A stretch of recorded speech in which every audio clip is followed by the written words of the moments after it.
I was born in Poland, and I came here at the age of 12. One of the first things I noticed and loved about America was how friendly and outgoing everyone was. I would walk down the sidewalk, and a stranger would smile and wave at me, and they would say, "Hi, how are you?" And this was so exciting to me. But as I grew up, I started to notice that this "Hi, how are you" is more of a generic greeting rather than an inquiry into how we're actually doing. And this bothered me. Entering college, I noticed a saddening trend. When we meet new people, we tend to ask similar questions, such as, "What do you do for a living?" Or "What do you study?" All those questions have one thing in common.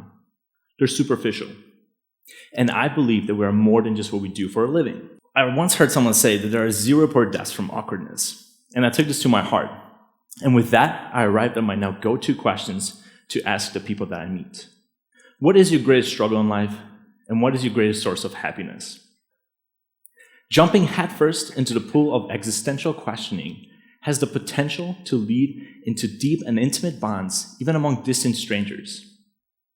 At first, people are startled. But knowing that this awkwardness will not kill me, I wait.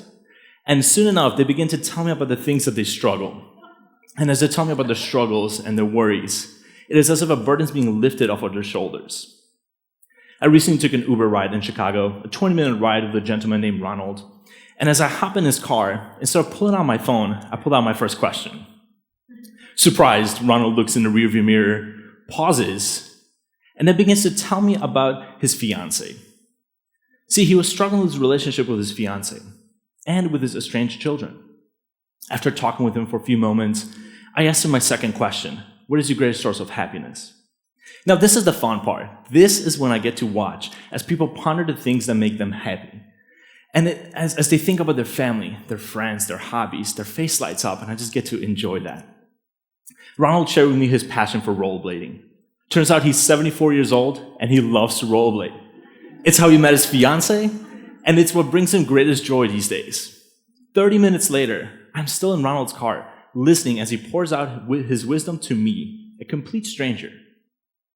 And so with this intention to get away from the superficial questions and to arrive at deep and intimate bonds, I invite and challenge you all to ask the 2 questions of the strangers that you meet. What is your greatest struggle in life? And what is your greatest source of happiness? Thank you.